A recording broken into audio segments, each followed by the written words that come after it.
I'm Kira. I'm Lauren. I'm Amy. Welcome to Jim Beam the Break. Welcome to our final episode of Jim Beam the Break. Previously on The Break. In the search to find one male and female surfer to represent Jim Beam on the WQS, the 15 contestants have been put through a number of challenges to show not only their skill in the surf, but to see who's the right ambassador for the Jim Beam brand.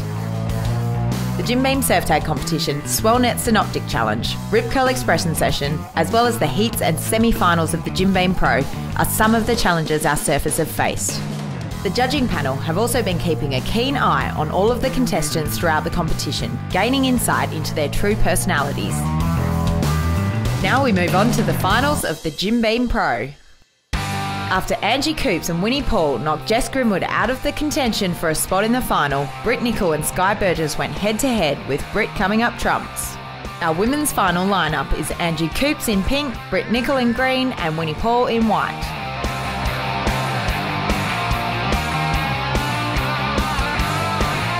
Opening wave of the women's final, and it's Angie Coops up and riding on a backhand, out onto the open face. Nice top turn to start off on this wave, and just mistiming the section. A 2.2 for Angie. Brittany Nicol up and riding on her backhand, goes for the big backhand blast, but falls for a 0.5. And this is Winnie Paul driving it back around into the foam, lines up this inside section, and a nice little crack there for a 3.0 opening wave there for Winnie. Brittany Nicol looks both ways, opts to go right. Nice hack in the pocket. She drives this one through the inside. Another little foam blast. Good wave there for Britt, a 3.2. And it is Winnie Paul again. She fades left. Big bottom turn, puts it up in the lip. Great turn there for Winnie. Another great little snap in the pocket. Little floater through the inside. Well, Winnie Paul scoring a 6.0. Brittany Nicol up again. Nice crack in the pocket. Critical manoeuvre, a 3.0 there for Britt. Angie Coops takes off late, out on the open face, drives that back into the foam. Wave lines up through the inside. Nice slashing turn, plenty of spray out of the tail of a board. Lines up the inside section, and just falling off the front there. Angie scoring a 3.5. Late in the final, it is Winnie Paul up and riding on a great looking wave. Nice front side carving turn to open this wave. Drives hard off the bottom. Great snap in the pocket. Followed up by another little fin blast there. Great wave for Winnie Paul, a 6.2. After a brilliant performance in the women's final, we move straight into the men's. In Heat 1 of the semi-finals, Clancy Dawson and Ty Watson knocked out Drew Adler, while in Heat 2, Nick Squires and Cale Bell-Warren took out Ash King, giving us our men's lineup for the final of the Jim Beam Pro. Cale Bell-Warren in blue, Clancy Dawson in pink, Nick Squires in green and Ty Watson in white. Men's final of the Jim Beam Pro, and it's Ty Watson. He takes this opening wave, starts off with a nice combination of backhand slashes, cracks it through the lip, lines up this next section, nice little foam blast, comes up to the closeout and falls, judges giving that wave a 4.5. Nick Squires next up and riding, little slash to set up this next section, puts it up in the lip, drives hard off the bottom, great carving turn back into the pocket, and another little slash as he lines up this inside, a few little snaps there. Squires opens up with a 6.0. Clancy Dawson next up and riding, cracks it up there through the lip, comes around that section as he lines up this next turn, and another great snap in the pocket for Clancy, keeps his board moving down the line and finishes off with a little whip in the foam there. Clancy opens up with a 4.5 as Torquay's Cale Bell-Warren drives hard off the bottom. Nice front side slash here for Cahill, lines up the inside, gets it above the lip, puts it in reverse and lands it. Cahill opens up with a 5.0. Nick Squires bouncing down the line, this left-hander, little backhand crack, puts it up there and blasts it through the lip. Short wave there for Squires, a 2.5 as Clancy Dawson takes off on this left, waiting for this one to line up. Couple of backhand slashes, bouncing his board as he makes his way through to the inside, hoping for this wave to line up. Will it offer him anything to crack? Starts to get going a little bit more here. A few little backhand whips for Clancy. That wave scoring a 3.5. And Ty Watson out the back just bouncing this one through as he lines up the inside section. drives hard off the bottom and cracks it through the lip. Great fin wafting manoeuvre there for Watson. Comes around, another little slash. Just the one major manoeuvre, a 4.0. Cahill Bell Warren up and riding on his forehand. Puts it up there in the foam. Back out on the open face for a slashing turn. As he lines up this inside, gets a little bit more speed. Great floater aerial combination. Locking in a 5.2 as Ty Watson up and riding. Great section looming here. Cracks it through the lip, lays back over the top of Nick Squires.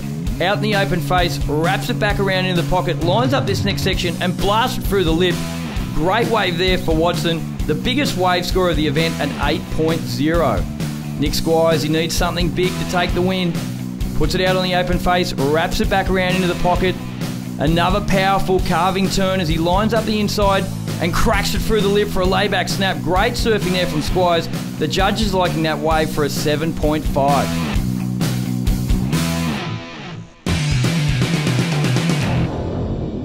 Guys, as we just witnessed the Jim Beam Pro, absolutely fantastic performances from males and females. You had the judges very impressed.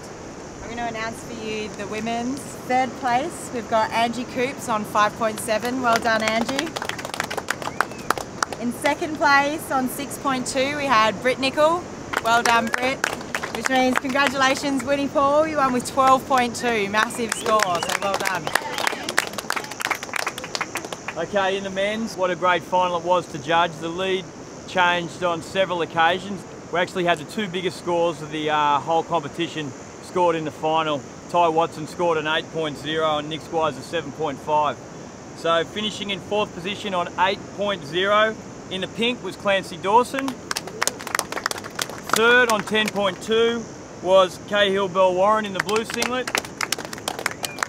And first and second, the points were 12.5 to 13.5. In second in the white was Ty Watson, and winning in the green was Nick Squires. So Winnie Paul, congratulations for taking out the first ever Jim Beam Pro. Yeah, I had a pretty slow start, and my first heat I surfed terrible, and so I just wanted to make sure I had a better heat and build on my score, and I did exactly that, so I'm really stoked. So Nick Squires absolutely killing that final. Talk me through it. I don't know, I kind of sat back and just checked the conditions and stuck to my game plan. I wanted to get some of the bigger outside waves and as long as I got the open faces, I felt like I was really comfortable. Yeah, it was good to come up with a win, that's for sure. Absolutely, and in the last 5 minutes, Ty Watson got a killer of a wave, scoring him an 8-point ride. Were you starting to get a bit nervous then? Yeah, his first turn, he literally did it over the top of my head, and I looked back and saw him, and he destroyed that wave. It was such a good wave, so I thought he was actually going to win with that wave for sure, and I didn't see his second wave though, so yeah, I just knew that I had to get another good scoring wave, and I think I did, so yeah.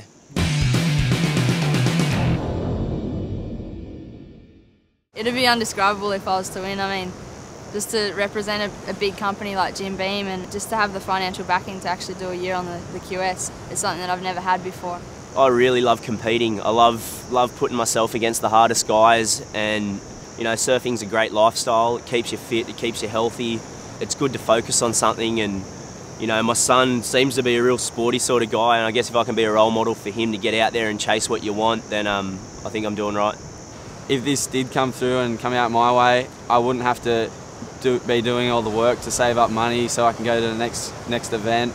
I'll be able to go home and just work on all my strengths, be able to get stuck into my training and surfing a lot more than what I do. Just, you know, it's been a dream of mine since I was, 7 years old to compete at that top level, and to actually get an opportunity to have a full year of achieving that goal would just be, amazing. Heavily stoked. I'd be stoked forever. After the break, we give the contestants a little bit of fun on the revolutionary cross trainer, the Psycho XT. The contestants will also be interviewed by the judging panel to discuss how they've gone over the competition.